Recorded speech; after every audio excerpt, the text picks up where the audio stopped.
이 시간에는 로마서 7장 14절부터 25절 말씀까지 읽었습니다.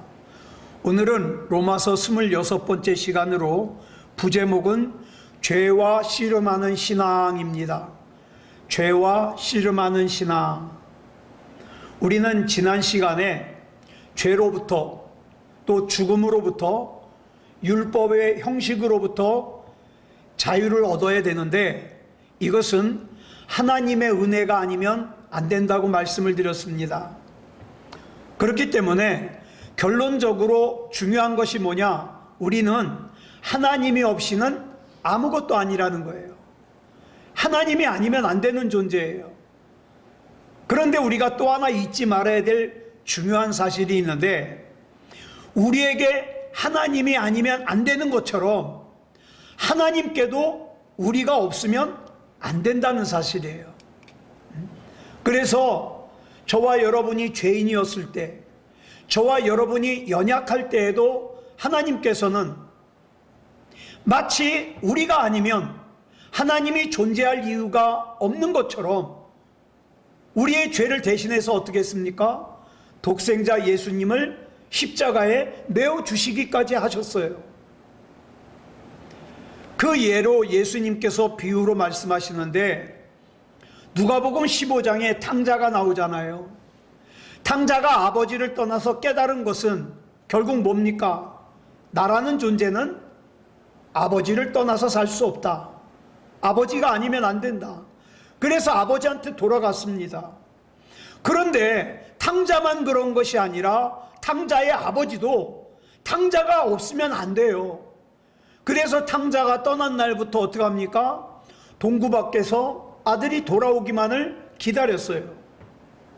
그리고 성경에 보니까 이 탕자가 돌아올 때 탕자가 먼저 아버지를 발견한 것이 아니라 아버지가 먼저 탕자를 발견하고 달려가서 부둥켜 안았습니다.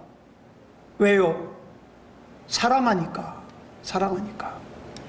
우리가 이 사실을 깨닫는다면 예수 그리스도 안에서 내가 더 하나님을 사랑하고 내가 더 사람을 사랑해서, 하나님을 사랑하고 사람을 사랑하는 것이 뭐라 그랬습니까? 그게 율법의 내용이라 그랬어요. 그 율법의 내용을 완성해 감으로써 참된 그리스도인이 되고 참된 하나님의 자녀로서 살아야 되는 겁니다. 오늘 본문 14절을 보면 이런 말씀으로 시작하고 있어요. 빨간색만 시작. 율법은 신령한 줄 알거니와. 오늘 본문 로마서 7장 14절을 보니까 바울이 율법을 뭐라고 설명하느냐? 신령하다. 우리 국어사전에서 신령하다라는 단어를 찾아보면 신기하고 영묘하다라고 설명되어 있습니다. 영묘하다는 뭐냐면 뛰어나다는 뜻이에요. 그러면 바울은 지금 뭐라고 설명하고 있느냐? 율법은 신기하고 뛰어나다는 뜻이에요. 우린 대체로 평범하지 않은 비범한 거를 뭐라 그래요? 신령하다 그래요. 그런데 본문에서 신령하다라는 말의 뜻은 그런 뜻이 아니에요. 여기서 말하는 신령하다는 말은 뭐냐? 성령에 속하였다. 즉 율법은 성령에 속하였다. 지금 바울은 율법이 성령에 속하였다고 설명하고 있는 거예요. 근데 이것을 바울만 그렇게 알고 있는 것이 아니라 이 로마서라는 편지를 받는 로마에서 신앙생활하는 그리스도인들도 그렇게 알고 있어요. 그래서 뭐라 그래요? 우리가 율법은 신령한 줄 너희도 알고 나도 알거니와. 그런 뜻이에요. 근데 문제는 그 다음에 나오는 14절 하반절이에요. 빨간색만 읽겠습니다. 시작. 나는 육신에 속하여 죄 아래에 팔렸도다. 율법이 신령하다는 것은 알겠는데 정작 내 삶은 신령하지 않은 육신에 속하여 죄 가운데 살고 있다 이 말이에요. 그 다음에 나오는 본문 15절은 더 심각해요.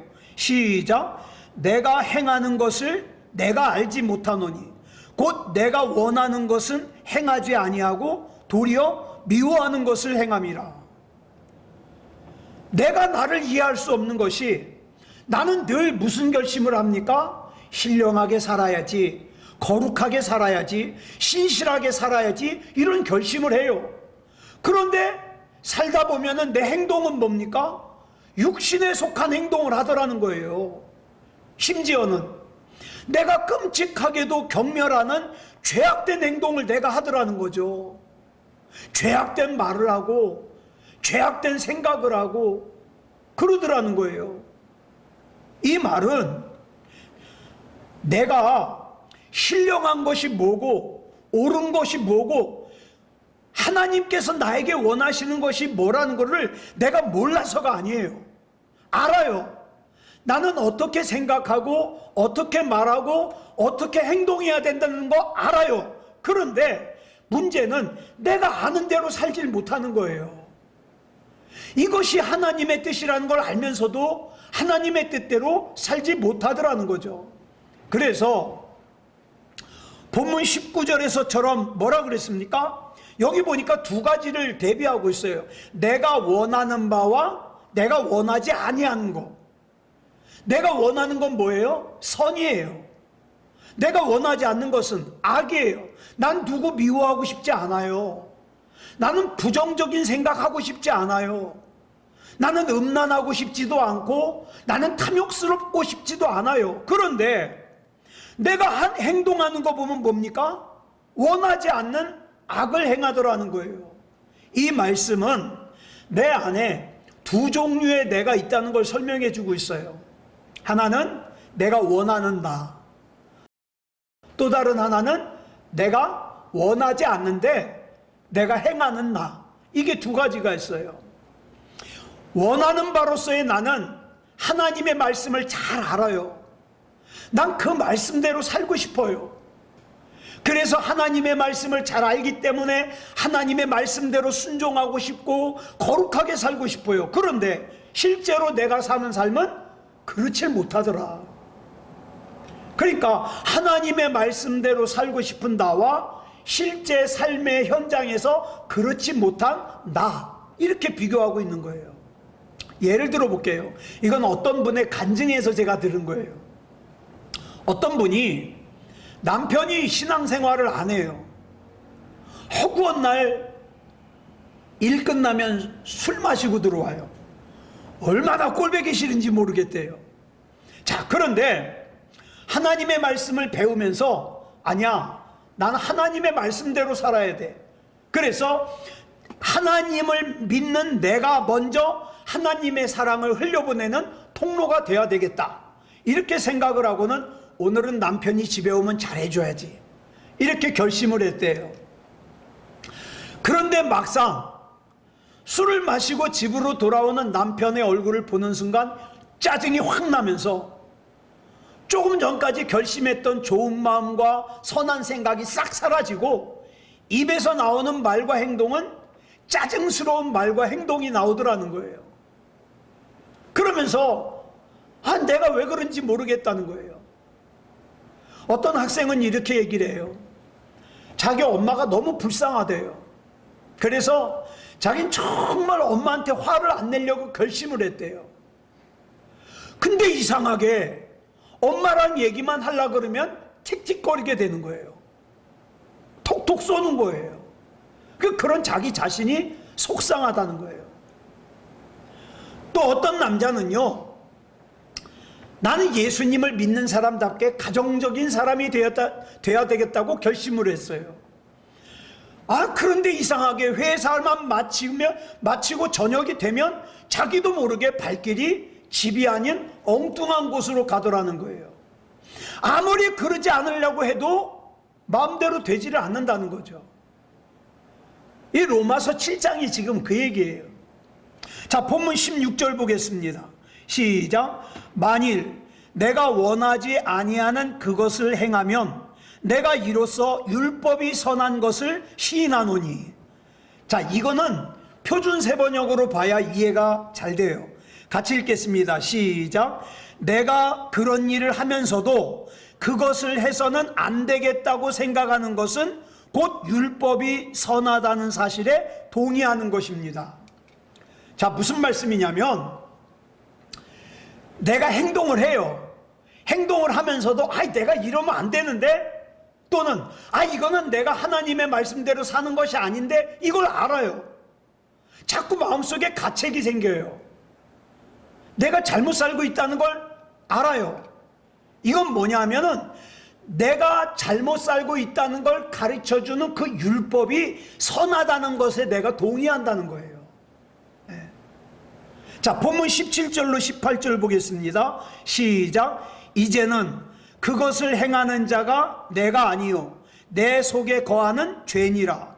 내 속 곧 내 육신에 선한 것이 거하지 아니하는 줄을 아노니 원함은 내게 있으나 선을 행하는 것은 없노라. 자, 분명히 내 안에 선을 행하고 싶어하는 나는 존재해요. 그렇잖아요. 저와 여러분 정말 신앙생활 잘하고 싶잖아요. 거룩하게 살고 싶잖아요. 그런데 삶의 현장에서 살다 보면 그런 나는 사라지고 죄 짓는 나만 보이는 거예요. 그래서 나중에 속상한 거예요. 내가 왜 그랬지? 속상한 거예요. 즉, 선을 행하고 싶은 마음은 있지만 선을 행할 능력이 없다는 거예요. 그러면서 본문 20절에서 아까 본문 17절에서 했던 말씀을 반복합니다. 선을 행하고 싶어하는 내가 실종이 되고 죄가 나를 지배하는 상황이 지금 진행되고 있다. 이걸 설명하는 거예요. 그리고 이제 본문 21절부터 23절까지 보겠습니다. 시작. 그러므로 내가 한 법을 깨달았노니 곧 선을 행하기 원하는 나에게 악이 함께 있는 것이로다. 내 속사람으로는 하나님의 법을 즐거워하되 내 지체 속에서 한 다른 법이 내 마음의 법과 싸워 내 지체 속에 있는 죄의 법으로 나를 사로잡는 것을 보는도다. 이걸 두 글자로 갈등이라 그래요. 내 속에서 악이 살아서 역사하는 거죠. 하나님의 법을 즐거워하는, 즉 하나님의 말씀대로 살고 싶어하는 나는 분명히 내 안에 있어요. 그런데 실제적인 삶에서 보면은 늘 죄에 지는 거예요. 육적인 사람이 되는 거예요. 이걸 갖다가 뭐라고 또 표현하냐? 죄의 법이 나를 포로로 잡았다. 그래서 본문 24절을 보면 사도 바울이 이렇게 절규를 해요. 시작. 오호라 나는 곤고한 사람이로다. 이 사망의 몸에서 누가 나를 건져내랴.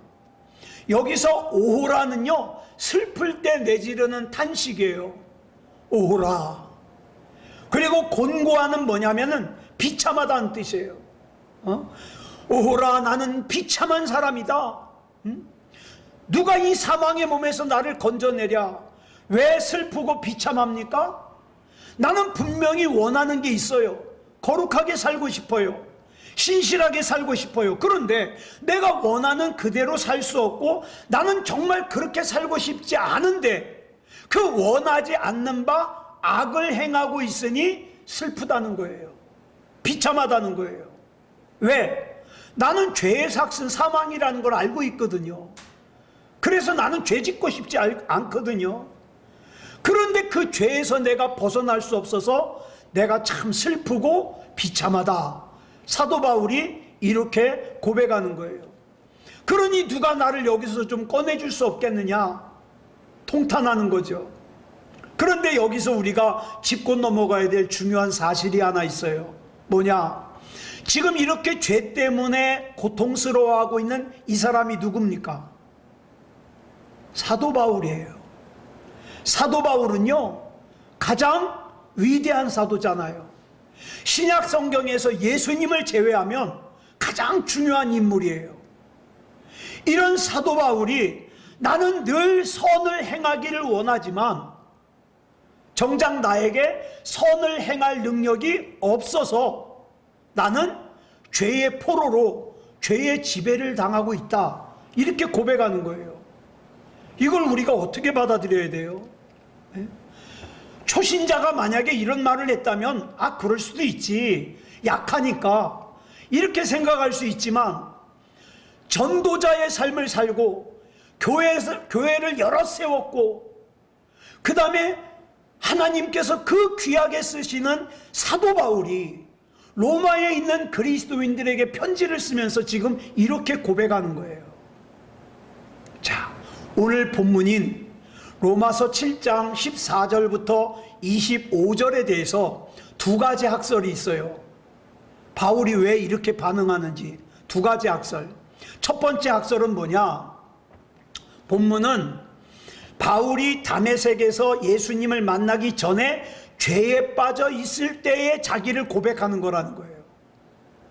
다시 말해서 예수님을 제대로 믿는 사람은 선을 행하길 원하면서도 죄의 지배를 받는 것은 있을 수가 없다, 이런 견해죠.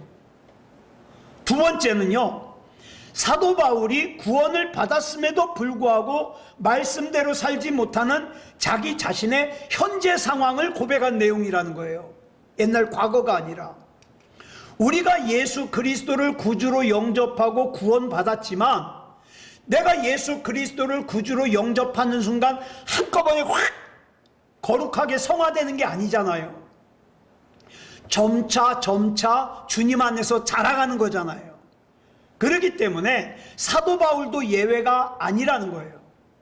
여러분은 두 가지 중에 어느 게 맞는 것 같아요? 첫 번째, 예수 믿으면은 죄의 포로가 되지 않는다. 두 번째, 아니다, 자라가야 된다. 어느 게 맞는 것 같아요? 두 번째가 맞죠. 자, 세 가지 근거를 통해서 두 번째 학설이 맞아요. 뭐냐면, 첫 번째 근거는 사도 바울은요, 다메섹에서 예수님을 만나기 이전에는 한 번도 자기를 죄인이라고 생각해 본 적이 없어요. 그는 율법을 철저하게 따르는 바리새인이에요. 가말리엘이라고 하는 최고 선생님의 제자예요. 그러니까 예수님을 만나기 전에는 자기가 대단한 사람이에요. 의인 중에 의인이에요. 그래서 자기는 하나님을 위해서 열심히 일을 한다는 것이 뭐를 했습니까? 예수 믿는 사람들 박해했어요. 그러므로 사도 바울은 자기가 예수님을 만나기 전에는 자기가 죄인이라는 사실을 깨닫지 못했을 것으로 보는 거예요. 그 다음 두 번째 근거는 본문 로마서 7장 14절에 팔렸도다라는 동사가 나오는데, 이 동사뿐만 아니라 다른 동사도요, 시간적인 시제가 뭐냐? 현재형이에요. 만약에 바울이 옛날에 그런 걸 생각한다면 과거형을 쓰거든요. 옛날에는 내가 죄의 포로였었어, 과거형을 써야 되잖아요. 그런데 현재형을 쓰고 있다는 거예요. 즉 육신에 속하여 죄의 포로가 되고 죄 아래 팔린 것이 저 과거 예수님 만나기 전의 일이 아니라 지금 현재 내가 그렇다는 거예요. 자, 세 번째 근거는 저와 여러분은 모두 다 예수님을 구주로 영접한 사람들이에요. 근데 우리 잘 알잖아요. 내가 얼마나 지금 현재에도 죄의 공격을 받습니까?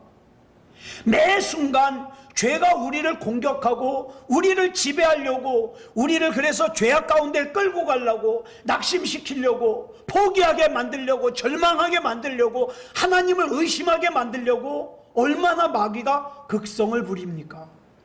사도 바울이 예수님을 믿기 이전의 상태를 고백하는 것이라고 주장하는 사람들은 이런 생각을 하는 거예요. 예수 그리스도를 믿고 구원받으면 죄를 지을 수가 없어. 악을 생각할 수도 없어. 정말 그렇습니까? 우리 동의 못 하잖아요.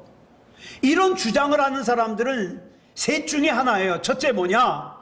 자기가 예수 그리스도를 믿고 구원을 받으면 자기가 마치 예수 그리스도처럼 완전한 성자가 된다고 생각하는 거예요. 착각이죠.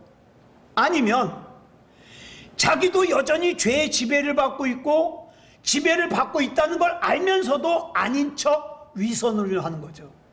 위선자죠. 셋째로는 아직 죄와 인간의 속성에 대해서 아예 모르는 사람. 그러지 않고는 이런 생각을 할 수가 없죠. 우리는 구원을 받았음에도 불구하고 우리 안에 선한 마음만 있습니까? 아름다운 생각만 있어요? 거룩한 것만 있어요? 그러면 얼마나 좋겠습니까?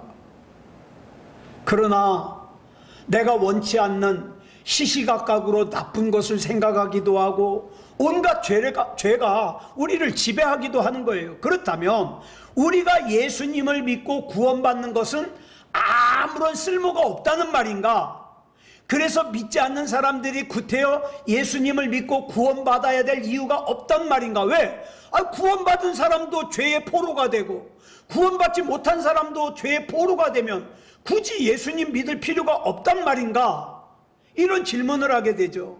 이에 대하여 사도 바울이 본문 25절에서 이렇게 대답을 합니다. 시작. 우리 주 예수 그리스도로 말미암아 하나님께 감사하리로다. 그런즉 내 자신이 마음으로는 하나님의 법을, 육신으로는 죄의 법을 섬기노라. 자, 죄 때문에 절규하던 바울이 갑자기 예수 그리스도로 말미암아 감사를 드린다고 말하고 있어요. 이 말씀을 풀어보면 이런 거예요. 내가 비록 약하기 때문에 육신으로는 안 하려고 해도 죄의 법을 어쩔 수 없이 섬기지만, 그러나 내 마음으로는 나는 하나님의 법을 섬겨. 이런 사람들의 특징이 뭡니까? 죄를 짓고 나서 회개라는 걸 해요. 왜? 내 마음은 하나님의 법을 섬기니까, 내가 아까 그렇게 말하면 안 되었어. 내가 아까 그런 생각하면 안 되었어. 하나님 죄송합니다. 하나님 나 용서해 주세요. 하나님 내 마음은 하나님의 법이 통치하고 있잖아요. 이렇게 되는 거예요. 그런데 이 마음조차 하나님의 법이 아니라 죄의 법의 통치를 받으면요, 회개할 생각도 안 하죠. 여기서 섬기다라고 번역된 헬라어가 둘류어인데, 이 둘류어라는 단어는 헬라어로 종, 노예를 뜻하는 둘로스라는 단어에서 나왔어요. 즉 내가 비록 어쩔 수 없이 육체적으로 연약하여 죄 가운데 빠져 있지만 말실수도 하고 생각도 하고 내 마음이 내가 잘못된 판단을 하기도 하지만, 그러나 내 마음은 하나님의 법의 종이 되어 있기 때문에 하나님이 나를 이끌어 가셔. 이걸 믿는 거죠. 네. 어떻게 이런 말을 할 수 있는가? 로마서 8장 1절로 2절 때문에 그래요. 지금 바울은요, 로마서 8장 1절로 2절을 설명하고 싶어서 지금 이 얘기를 쭉 한 거예요. 그러면 8장 1절로 2절이 뭐라고 말씀하고 있는가? 같이 보겠습니다. 시작. 그러므로 이제 그리스도 예수 안에 있는 자에게는 결코 정죄함이 없나니, 이는 그리스도 예수 안에 있는 생명의 성령의 법이 죄와 사망의 법에서 너를 해방하였음이라. 예수 그리스도께서 이미 십자가에서 구원을 완성하셨습니다. 그러므로 내 마음이 하나님의 법의 통치를 받고 하나님을 향하여 방향이 고정되어 있는 한 내 삶과 육신이 연약해서 수시로 넘어지더라도 나는 그거에 지배를 받지 않아요. 왜? 내 마음은 하나님의 것이잖아요. 하나님의 통치를 받잖아요. 내 마음이 하나님의 법에 매여 있는 한 나는 나의 부족한 부분을 주님께서 주님의 의로 채워주실 걸 믿고, 내 마음이 하나님의 법에 묶여 있는 한 내 소속은 하나님의 나라이기 때문에 하나님께서 늘 내가 바른 길을 갈 수 있도록 인도해 주신다는 거예요. 이걸 믿는 거예요. 문제가 되는 것은 겉으로는 죄 안 짓는 것처럼 보여요. 왜? 사람들한테 들키지 않으니까. 하지만 그 마음이 하나님의 법에 매여 있지 않은 사람은요, 언젠간 죄를 져요. 문제는 뭡니까? 돌이킬 수 있는 길이 없어요. 왜? 그 마음이 하나님의 법과 상관이 없기 때문에. 그러기 때문에 하나님의 법의 통치를 받는 저와 여러분의 그 마음이 얼마나 복되고 얼마나 감사한 거겠어요. 자, 이제 로마서 7장을 마무리하면서 중요한 두 가지를 좀 정리해 보려고 그래요. 첫째로는 그리스도인과 성화와의 관계예요. 구원받은 그리스도인이라면 반드시 거룩한 삶을 살아야 되겠죠. 예. 그래서 마태복음 5장 48절을 보면 뭐라고 말씀했어요? 시작. 하늘에 계신 너희 아버지의 온전하심과 같이 너희도 온전하라. 자, 이 말씀을 갖다가 오해를 하면 뭐라고 오해하냐? 아, 네가 하나님같이 되라. 이렇게 오해를 해요. 아니, 저와 여러분이 어떻게 하나님같이 되겠습니까? 그렇죠? 예를 들어 볼게요. 강아지를 한 마리를 보고 참 저 개는 완벽한 개야. 그러면 그 개가 사람같이 완벽하다는 거예요? 아니잖아요. 개로서 완전한 건 뭡니까? 도둑 잘 지키고 주인 오면 반가워하고 아프지 않고 자기 먹을 거 잘 먹고 그러고 살면 완벽한 거예요. 개는. 예? 뭐 그 개한테 윤리를 요구하겠어요? 신앙을 요구하겠어요? 아니잖아요. 이와 같이 하나님께서 우리를 보시고 온전하라. 이거는요, 각자의 수준에서 완전하라는 거예요. 예를 들면 초등학교 3학년은 세 자릿수까지 덧셈을 해요. 그런데 어른들은 어때요? 막 더 넘어가는 것도 더 할 수 있잖아요. 그런데 억의 자리까지 덧셈하는 사람이 세 자리, 100의 자리밖에 덧셈을 못하는 초등학생 보고, 야, 너 애가 왜 그렇게 무식하냐? 아, 어떻게 덧셈을 100의 자리밖에 못해? 이러고 혼낼 수 있어요, 없어요? 없어요. 왜? 초등학교 3학년으로선 그게 완전한 거예요. 예? 이 아이는 자기가 10만, 100만, 1000만, 억의 자리까지 덧셈을 못한다고 좌절할 필요가 없어요. 절망할 필요가 없어요. 왜? 그 아이는 무식한 게 아니라 앞으로 이 아이가 배워가는 길에 있기 때문에 언젠가는 거기까지 도달할 거거든요. 배울 거니까.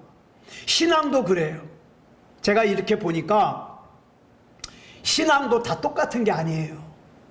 초등학교 수준의 사람도 있고요, 중학교 수준의 사람도 있고, 고등학교 수준의 사람도 있고, 대학교 수준의 사람도 있어요. 자, 그러면 우리가 온전해야 된다면 어떤 온전함을 말하는 걸까요?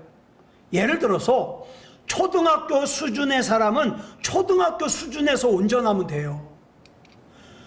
중학교 수준의 사람은 중학교 수준에서 온전하면 돼요.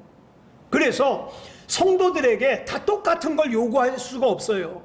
어떤 사람은 주일 예배만 잘 드려도 아유 기특한 거예요. 온전한 거예요.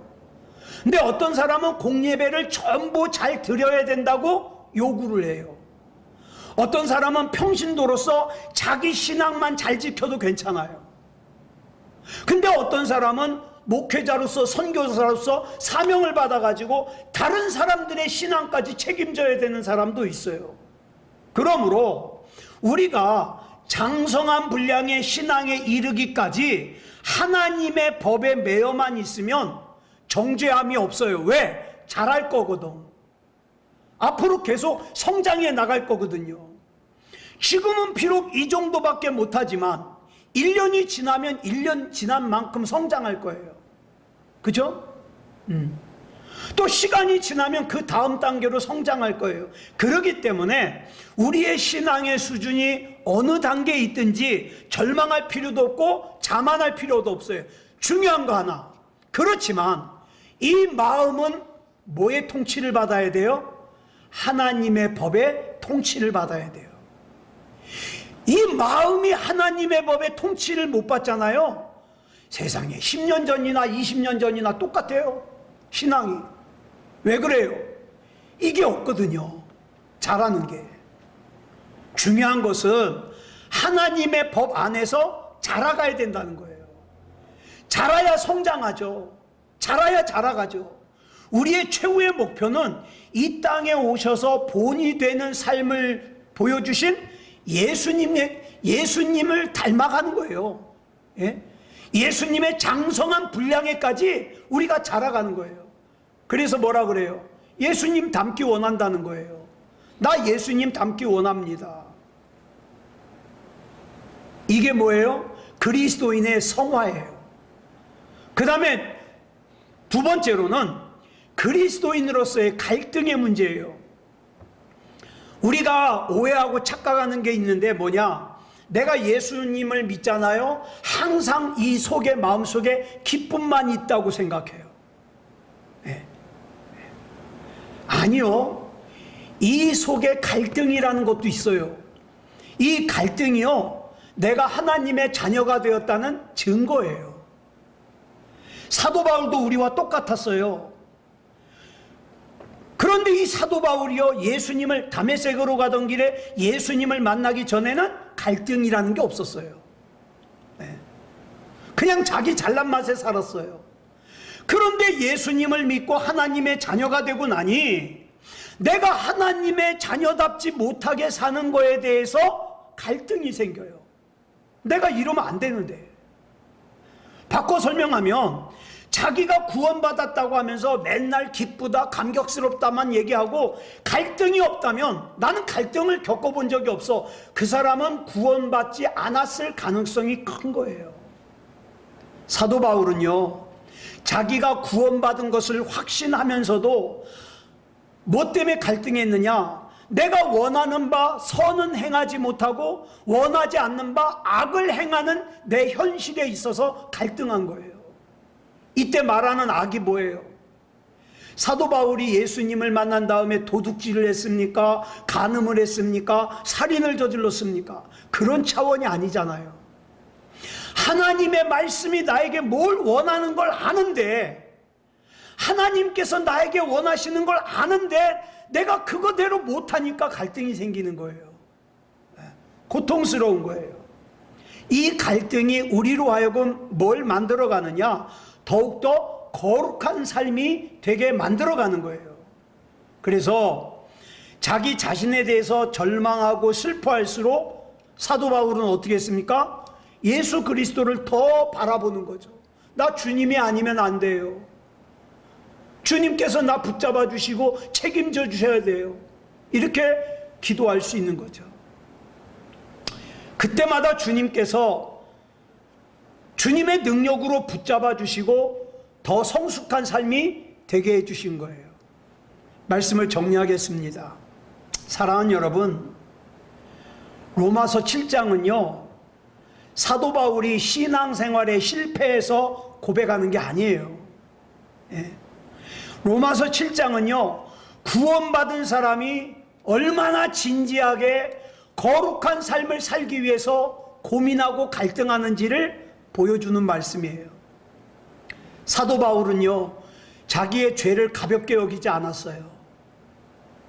그는 죄 때문에 울었고 자기 연약함 때문에 탄식했고, 오라 나는 곤고한 사람이로다, 나는 비참한 사람이로다. 왜? 내가 원하지 않는 죄를 지니까. 그런데 그렇게 탄식하는 걸로만 끝나지 않고 이렇게 고백해요. 그렇지만 나는 우리 주 예수 그리스도로 말미암아 하나님께 감사한다. 왜? 우리가 구원받았다는 말은 더 이상 죄와 싸우지 않아도 된다는 뜻이 아니에요. 오히려 내가 진짜 구원의 확신이 있다면 죄와 더 치열하게 싸워야 돼요. 내가 이런 생각을 해도 되나? 내가 이런 마음을 먹어도 되나? 내가 이렇게 말해도 되나? 치열하게 싸워야 돼요. 내가 죄 때문에 괴로워한다는 것은 내 마음이 하나님의 법에 묶여 있다는 뜻이에요. 자, 우리 한번 돌아보자고요. 나는 지금 무엇에 매여서 살고 있는가? 신앙생활 한다는 많은 사람들이 신앙생활의 형식에 매여 있어요. 네. 교회는 열심히 다니지만 예수님 한 번도 안 찾는 사람들이 많아요. 그러면 안 되잖아요. 중요한 것은 나는 예수 그리스도께 매여 있다. 내 마음은 하나님의 법에 통치를 받고 있다. 중요한 것은 내 마음이 하나님의 법에 매여서 통치를 받는 한 저와 여러분에게 정죄함이 없어요. 왜? 주님 안에서 자라갈 거거든요. 그걸 주님이 아시거든요. 예. 그러니 주님 안에서 더욱더 믿음다운 믿음으로 사는 저와 여러분이기를 그리스도 예수님의 이름으로 축복합니다. 기도하겠습니다. 사랑하는 주님, 감사합니다. 하나님의 은혜 가운데 하나님을 알게 하시고 하나님이 믿어지게 하시고 어느새 우리 마음이 하나님의 법의 통치를 받는 구원받을 만한 믿음을 가진 생명책에 이름이 기록된 하나님께서 인정하시는 우리가 되게 해주시니 감사합니다. 세상에 우리 마음 한 자락도 빼앗기지 말게 하시고 날마다 하나님의 말씀에 비추어 내 말이 올바른가, 내 생각이 올바른가, 내 행동이 올바른가 생각하며 자라가며 살 수 있도록 인도해 주시옵소서. 우리 주님께서 붙잡아 주실 줄 믿사오며 그리스도 예수님의 이름으로 간절히 기도드렸사옵나이다. 아멘.